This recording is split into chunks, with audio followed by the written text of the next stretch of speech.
Hola a todos, en este video vamos a ver introducción, problemas económicos en Argentina.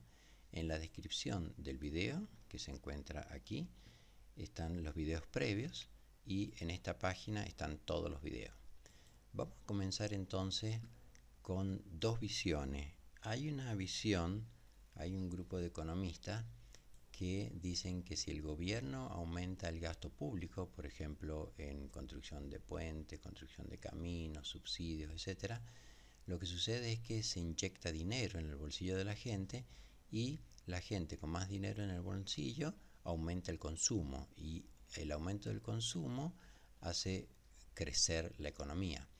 Hay otros economistas que dicen en cambio que el exceso de gasto público lo que genera es déficit fiscal, es decir, se gasta más dinero del que se recauda mediante impuestos y como en toda familia, si uno gasta más dinero del que le ingresa, esto no es sostenible en el tiempo.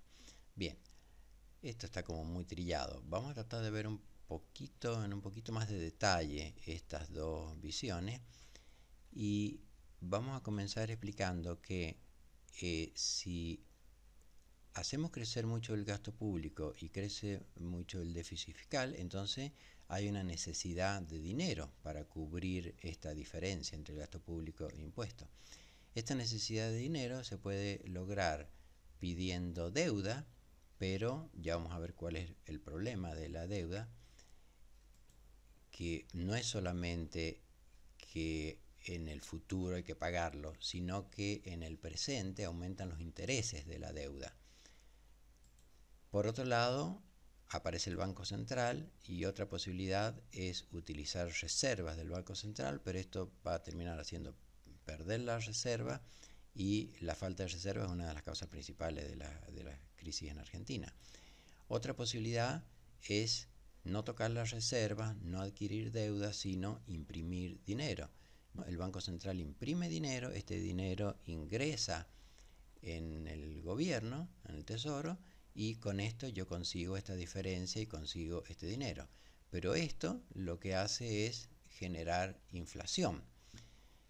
Ahora, bueno, genera un montón de inflación, pero yo puedo intentar detener esta inflación. ¿Cómo puedo intentar detener esta inflación? O al menos evitar que crezca fuertemente. Bueno, lo que puede hacer el Banco Central, que es lo que está haciendo hoy en 2019, es aumentar muchísimo el interés. Cuando aumento mucho el interés, ¿qué sucede?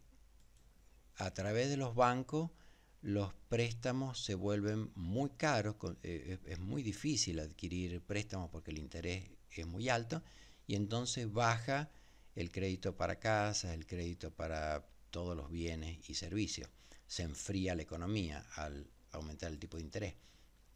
Pero al menos yo lo que consigo es justamente enfriar la economía y que la inflación vaya subiendo un poco más suavemente y evitar hiperinflación.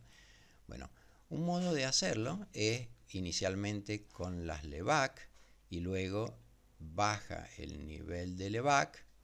Son estas azul, que son las que poseen los bancos, y estas verdes, los privados.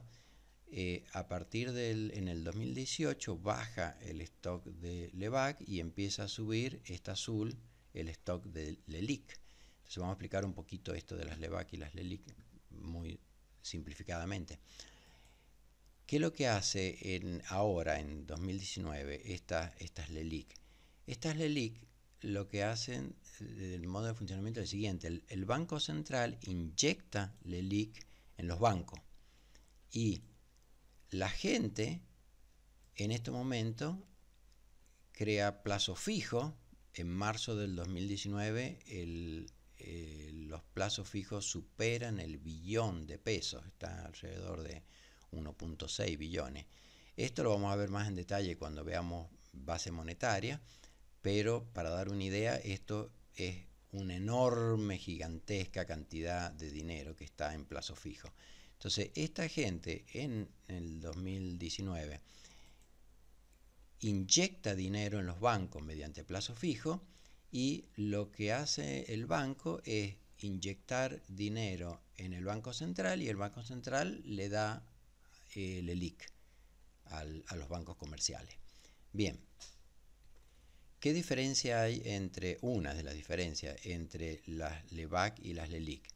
Las LEBAC constituían en su momento una olla a presión, porque esta gente, estos privados, estos verdes, que son los LEBAC privados, tenían enorme cantidad, gigantesca cantidad de dinero, y mientras esas LEBAC estuvieran dentro de la olla a presión, con la olla a presión cerrada, bueno, no pasaba nada, pero los privados en cualquier momento podían decir, bueno, yo no juego más, saco el dinero, es lo que se llama hacer la bicicleta financiera, gané un montón de dinero, pero ahora ya no me interesa jugar más, salgo del juego, les doy la LEBAC y denme el dinero. Con este dinero, ese iba a ser dinero que el Banco Central iba a tener que inyectar en estos privados. ¿Y cómo lo iba a hacer? Lo iba a hacer imprimiendo dinero, pero no imprimiendo dinero que vaya al gobierno, sino imprimiendo dinero que vaya a los privados. Y esto iba a hacer crecer drásticamente la inflación. Entonces, ¿qué es lo que hago? Bueno, en vez de, por eso se llaman bombas, porque son bombas que van a explotar en algún momento cuando esta gente diga no juego más, y cuando explote esta bomba, la inflación sube drásticamente. Entonces, lo que se hace es sacar las LEBAC y reemplazarla por LELIC. Bueno, la LELIC tiene unas pocas ventajas y varias desventajas. Una principal ventaja es que no son los privados los que pueden tener estas LELIC, son solamente los bancos pueden tener LELIC. Y al ingresar estas LELIC solo en los bancos, bueno, los bancos supuestamente están más regulados por el Banco Central y puedo controlar un poco más, supuestamente, es bastante discutible esto, la olla a presión. Entonces lo que ahora tenemos en la olla a presión, en vez de ser LEBAC, ahora tenemos LELIC. Bueno, en algún momento, cuando esta gente no quiera más los plazos fijos y quiera tener peso, le va a decir al banco, yo quiero que me devuelva el plazo fijo. Entonces el banco le va a decir al Banco Central, tome sus LELIC y deme dinero. Entonces esto se va a revertir. En vez de el Banco Central inyectar LELIC y extraer dinero, lo que va a hacer el Banco Central es absorber estas LELIC y va a tener que inyectar dinero. Esto también se revierte. En vez de entrar plazo fijo y dinero hacia los bancos, ahora va a tener que fluir dinero desde los bancos hacia las personas. ¿Cómo se va a tener que hacer? Imprimir dinero. Esa impresión de dinero, ¡pum!, va a generar la inflación. Por eso estamos dependiendo de cuándo se va a abrir esta olla a presión.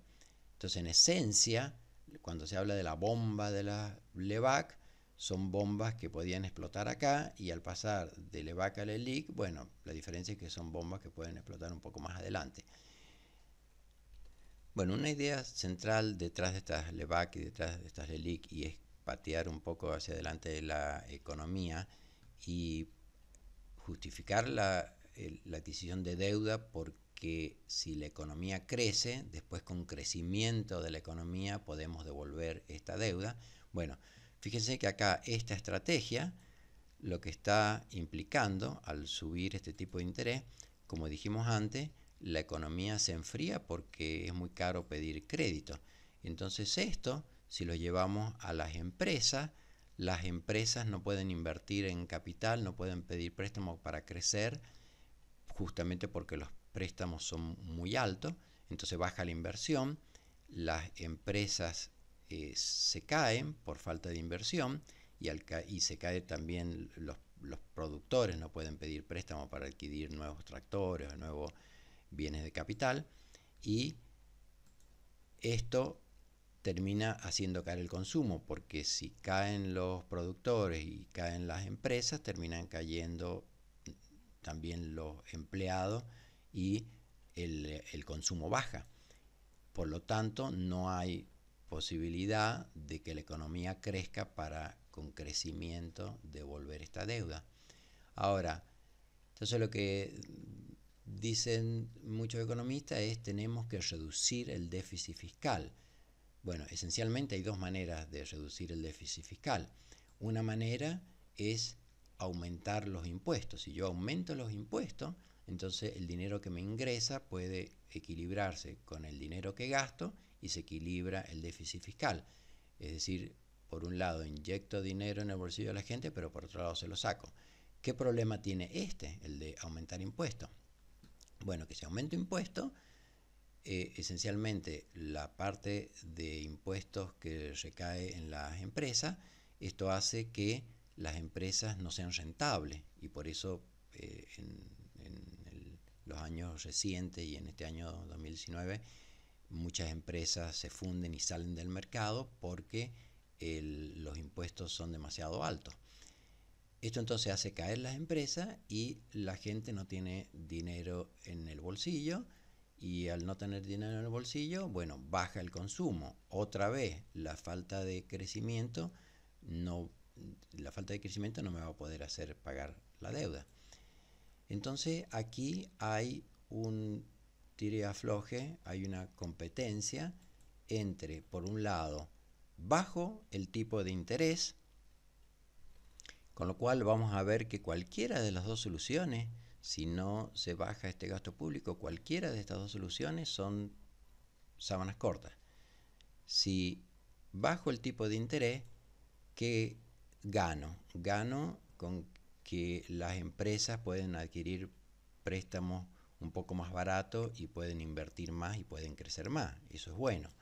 Pero, por otro lado, cuando bajo el tipo de interés, aumenta la demanda de dólares, porque justamente una manera de frenar la suba del dólar es aumentar la tasa de interés. ¿Para qué? Para que todos los inversores se manden a invertir con un interés alto.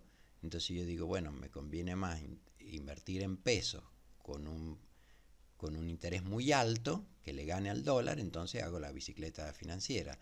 Después recupero el dinero y con eso me compro dólares. Entonces, esta estrategia de aumentar la tasa de interés para que la gente se vaya al peso y baje el dólar, si yo hago lo contrario, bajo la tasa de interés, todo el mundo se va al dólar y al aumentar la demanda de dólar, aumenta el precio del dólar y esto tiene dos inconvenientes. Por un lado, lo que se denomina el pass-through, el traslado a precio, y ese traslado a precio, ¡pum!, hace aumentar la inflación muchísimo, pero los productores pueden decir, bueno, pero hay una parte positiva que tiene este aumento del dólar, que es lo que se llama la balanza comercial.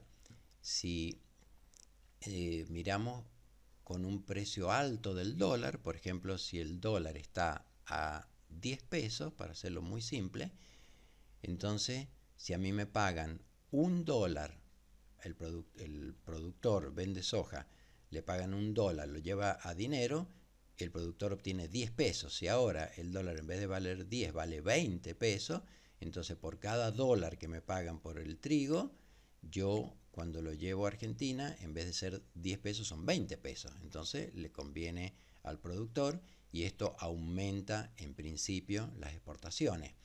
Y al aumentar las exportaciones, con este dólar alto, ahora resulta a 20, en vez de 10 pesos, a 20 pesos, resulta más caro importar. Entonces suben las exportaciones y bajan las importaciones. Entonces esta balanza comercial es positiva. Es más el dinero que entra al país que el dinero que sale. Y esto es lo que se llama la balanza. Aquí habría un superávit comercial. Y esto es lo que se conoce como los dólares genuinos, los dólares que entran al país y que no hay que devolverlos mediante deuda. Bueno, lo que sucede en Argentina es todo lo contrario. Tenemos un enorme déficit comercial porque es más lo que se importa que lo que se exporta. Y esto ya lo dijimos, esta es la parte positiva, pero la parte negativa es que este aumento del dólar lo que hace es aumentar drásticamente los precios, la inflación se va a las nubes. Bueno, tratemos de tironear para el otro lado, aumentar el interés, que es lo que está haciendo ahora el gobierno, con tasas altísimas, por encima del 50%.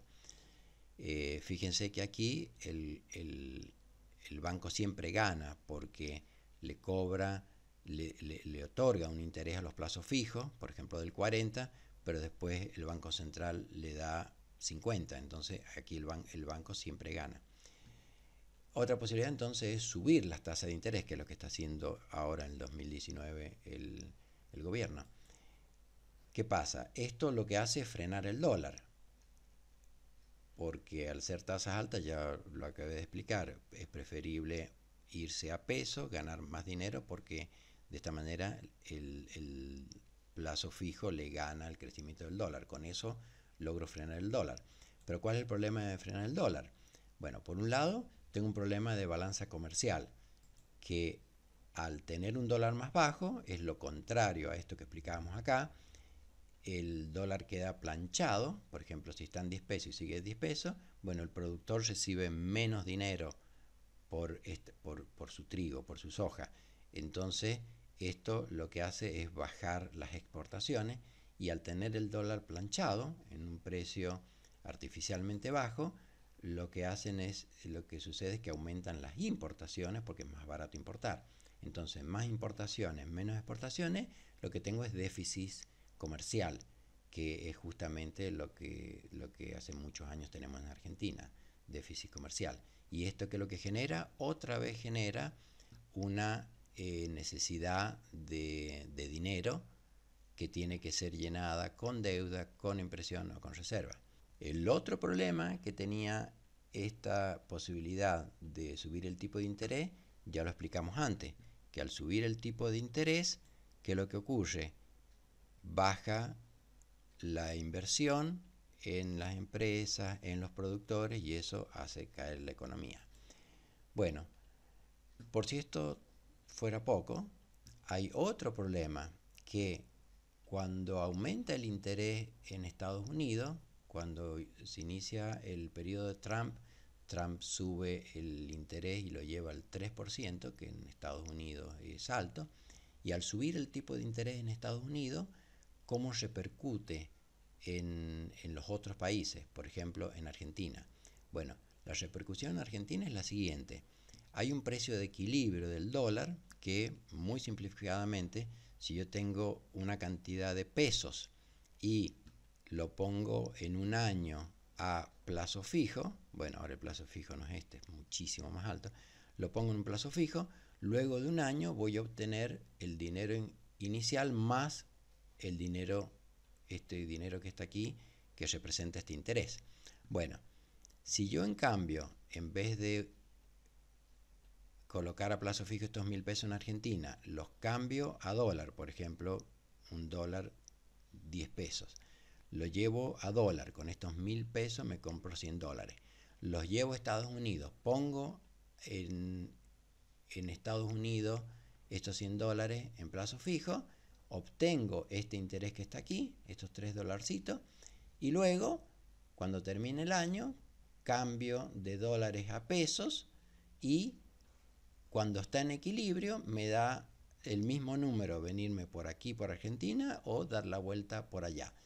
¿Qué pasa cuando el interés en Estados Unidos sube? Ahora este interés es más alto, en vez de tener estos 3 dolarcitos, tengo más. Bueno, justamente ahora tendría 3 dolarcitos, porque el interés en Estados Unidos fue al 3%.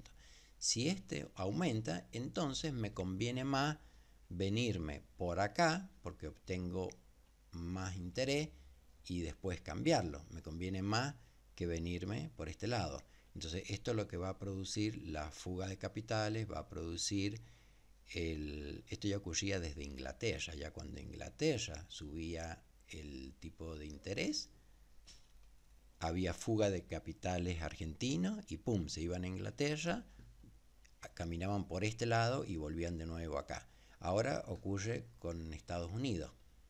En la época de Inglaterra, hay mucha gente que decía que Argentina era hija de Inglaterra y ahora es hijo de Estados Unidos. Bueno, si fuera cierto que hijo de Estados Unidos, el cordón umbilical es justamente el dólar, es por donde pasa todo el problema. Entonces, al aumentar la tasa en Estados Unidos, los inversores prefieren irse a Estados Unidos y eso hace crecer esta compra de dólares. Yo tengo que comprar dólares para ir por este camino. Al aumentar la demanda de dólar, aumenta el precio del dólar, ¡pum! El dólar se va a las nubes. Este entonces es un análisis posible, hay muchos otros posibles análisis, pero en realidad acá hemos estado viendo la punta del iceberg, hemos estado viendo el problema superficial. Si lo tratamos de ver con un poco más de profundidad, lo que ocurre es que cuando hicimos este análisis superficial utilizamos algo que los economistas le llaman ceteris paribus, que ceteris es como etcétera y lo demás, et es y, cetera es lo demás y lo demás. Esto quiere decir lo demás paribus, igual, lo demás igual. Ceteris paribus es hago este análisis, si inyecto dinero en la economía, subo el consumo, pero dejando todo lo demás igual. Bueno, estos son los análisis que se hacen en la economía para poder entender las causalidades. Pero en realidad el mundo no funciona ceteris paribus, no es dejando todo lo demás igual, sino que todo lo contrario. Esto es una telaraña gigantesca donde cada acción, cada vez que por ejemplo el gobierno aumenta el gasto público, esto toca esto, esto toca esto, entonces toda una telaraña donde todo está interrelacionado con todo y ceteris paribus en realidad no es así, sino que es mucho más complejo, todo está relacionado con todo. Y por eso el análisis económico es tan complicado. Entonces cuando entramos en el análisis económico, bueno, lo que tenemos es economía que está conectada con muchísimas ciencias, sociología, ética, etc. Y lo que vamos a ver en esta línea de varios videos es esencialmente dos ramas relacionadas con la economía. Si bien vamos a tocar algunos temas de psicología, sociología, etc., nos vamos a concentrar esencialmente en dos de estos componentes relacionados con economía. Por un lado, matemática, pero ¿cuál es el problema? Que matemática es extremadamente complejo, inaccesible para la gente común. Entonces, esto es demasiado complejo para entender y lo que vamos a hacer en esta línea de video es intentar crear un puente entre esta matemática compleja y lo que la gente quiere comprender de manera más fácil.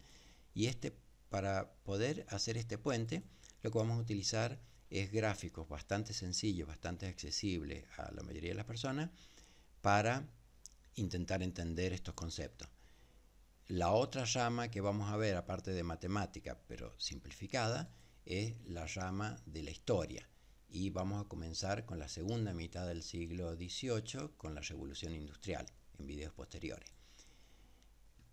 El otro tema importante es la terminología. En este video hemos visto el concepto de balanza comercial, hemos visto el concepto de pass-through, que es cuando el dólar sube y el pass-through es el traslado a precio, a inflación. Pero después hay muchos términos, unos relativamente fáciles de explicar y otros más complejos, que los vamos a tratar de explicar con esta metodología simplificada. Bueno, pido disculpas acá porque la idea es hacer videos bastante cortitos. Este video se me hizo demasiado largo, pero bueno, los otros videos van a ser más cortitos. Recuerden que pueden suscribirse para recibir una notificación de nuevos videos y en la descripción de los videos está la bibliografía, pueden aumentar la velocidad de reproducción para ver los videos más rápido, etc. Muy bien. Gracias por la atención y nos vemos en los próximos videos.